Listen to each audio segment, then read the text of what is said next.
Hello, citizens. This is the RSI Aurora ES, and welcome to Star Citizen Rated.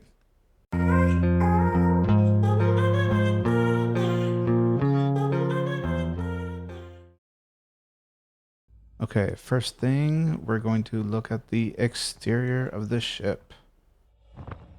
And this is a lot like several of the other Auroras, except this one, stock, has some ballistic cannons. The MS, I think, is the starter package, and it actually comes with laser repeaters, I think.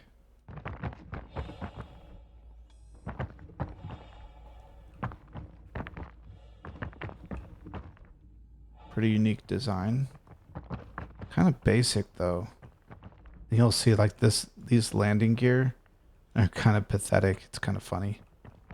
They look like chicken feet. It's got a really long body. I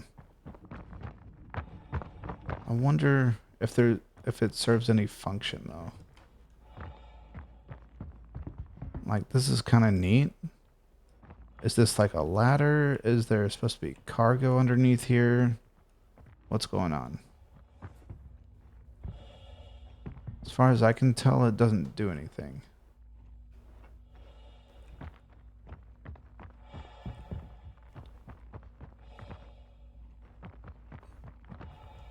And as far as I can tell also, there's no component access.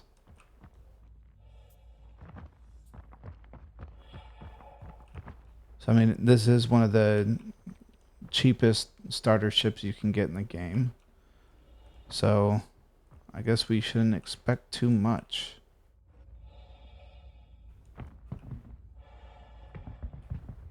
It's definitely old textures.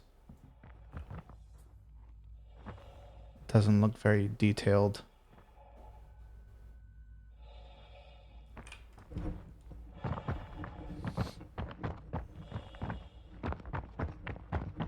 All right, let's go inside. Got a cool airlock design right here. It's kind of neat. You can do some box delivery missions. You put your stuff right here and you go fly around. There's not much inside the ship except for it does have a bed, which is pretty cool.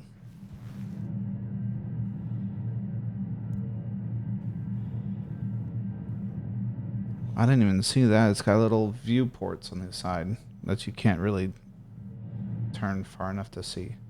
It's kind of neat though.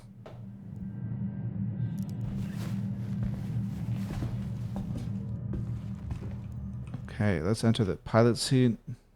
Oop, tight fit.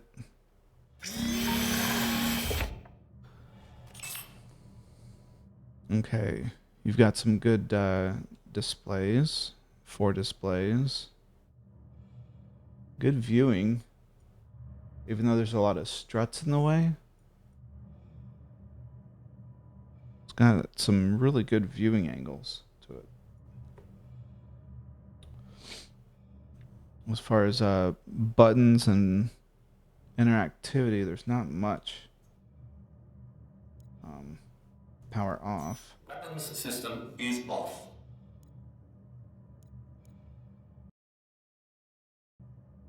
That works. Okay. Welcome to Pod Space Industries. Enjoy the ride. System check. That was a kind of a drawn out engine startup.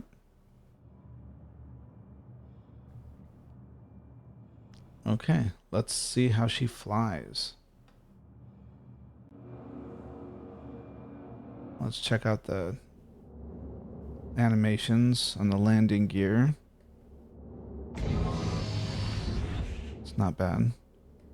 But see what I mean? They just come out and just dangle there like little chicken feet.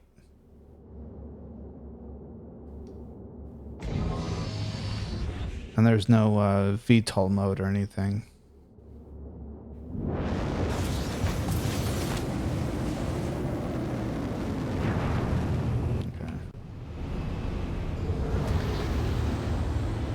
And the maneuverability inside a gravity well is kind of how you'd expect.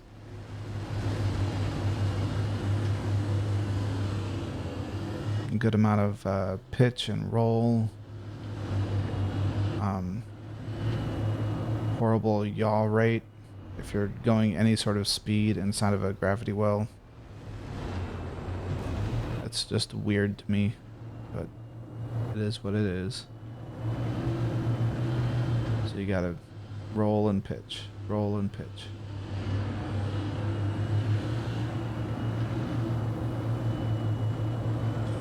I mean, it's okay. It's a really small ship, so you'd expect it to be kind of like pretty maneuverable. So overall, I think it behaves relatively well. Realistic, immersive. Okay, let's get out of the gravity well and hit our quantum.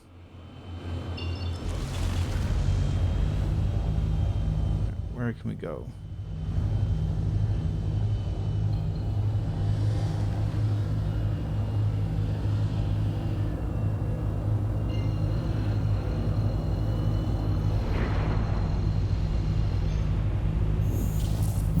Drive is now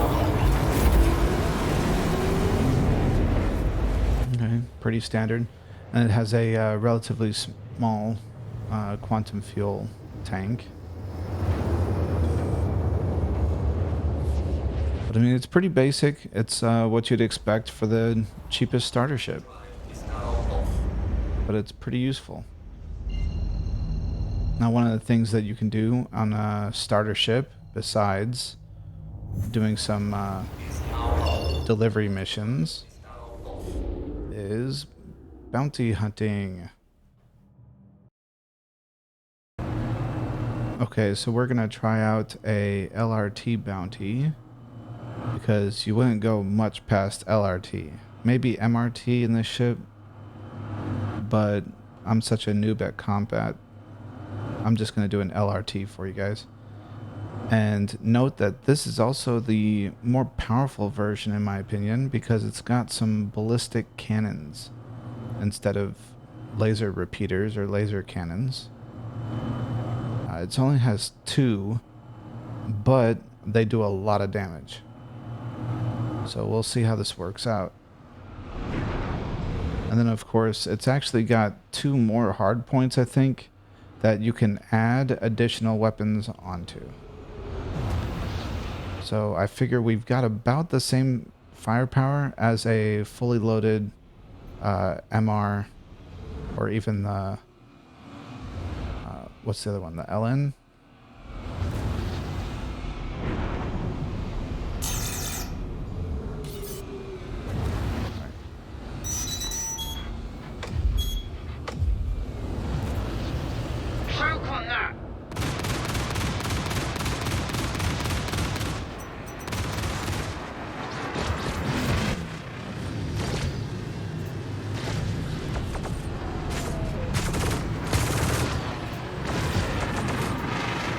They're all over the place. shields damaged.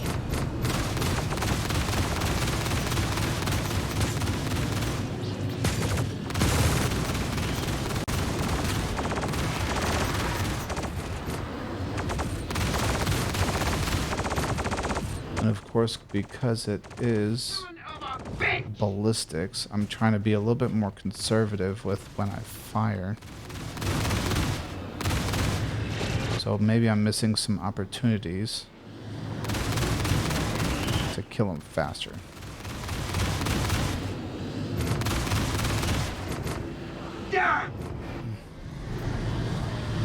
And of course I'm in a gravity well also, so I'm not able to utilize my full yaw rate. Man.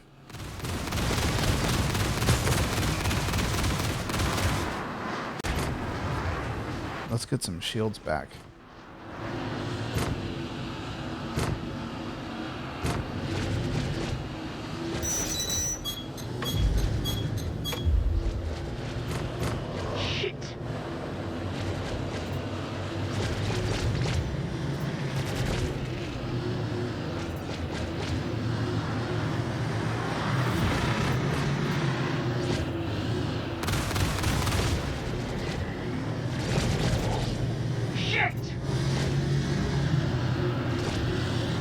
can see that Gladius is a dedicated fighter, and it's running circles around my ship. It's hard to keep up.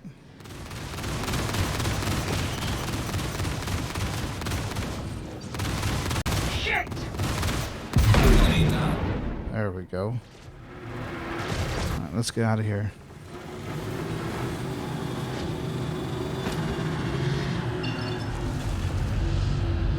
So it's not bad. You can get used to doing some bounties in the ship.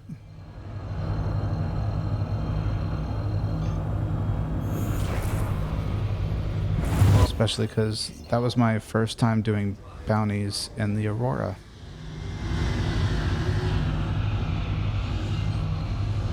So it's definitely possible, especially if you get used to it.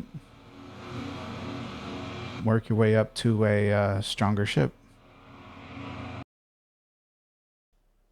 So our ship model rated between 1 and 5. For visual detail, I gave it a 3. The visuals are okay in that there is little glitching and object clipping. However, you can tell the textures and paint are old and not up to the same standard as the newer ships. For sound, I gave it a 4. The sounds are actually pretty good. The startup is comically long, but it sounds pretty good otherwise. For crew mobility, I gave it a 4. There's a short stepladder up to the airlock door and into the very small ship interior. Beyond that, it's a quick step to either the bed or the pilot seat. I haven't experienced any glitching or other issues concerning getting in and out and around the ship. For interactivity, I gave it a 2. There's no component access or storage compartments, though it does have inventory space. It also lacks touch panels or switches for the airlock door or lights. The pilot controls are also lacking interactivity. For animations, I give it a 4. It is light on animation, but what is animated is done well. I didn't see any glitching or broken animations. For flight model, I gave it a 4. The flight seemed smooth and predictable. I didn't experience anything during flight that felt off or unrealistic.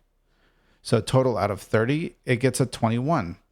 It's a relatively good ship model for being such an inexpensive starter ship. I would of course label this ship as one that CIG needs to update to current standards, but I also think there are other ships that need the attention before the Auroras. Under capabilities, rated similar to a tier list, we have single player combat. I gave it a C. This ship is not very efficient at bounties, but it can work until you're ready to step up to a dedicated fighter or move on to a different profession, i.e. hauling, mining, salvage, etc. For multiplayer combat, I gave it an F. This ship doesn't have multiplayer gameplay. For hauling and trading, I gave it a D. This ship doesn't have storage for trading, but it can be useful for box missions. For specialty professions, I gave it an F. This ship can't do any specialty professions. For planet hopping, I gave it a C. This ship does have inventory space and so may be a good planet hopper, at least until you can get something with a better quantum drive and larger quantum fuel tank. For party boat, I gave it an F.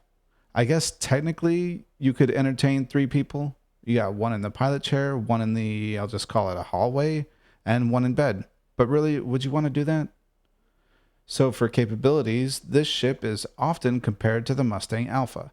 Well, specifically the MR variant is. The Aurora MR and the Mustang Alpha are the cheapest starter packages on the Pledge Store.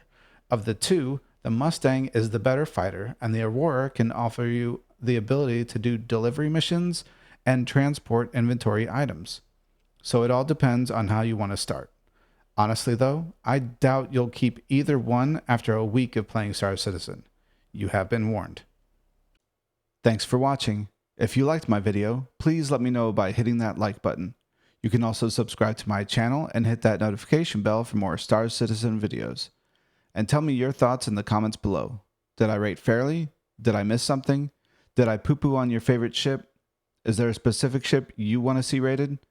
Until next time, fly high, stay safe, and I will see you all in the verse.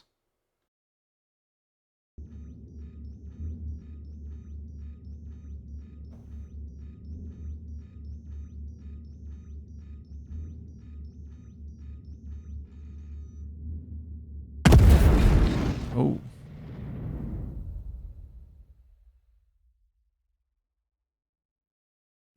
Okay.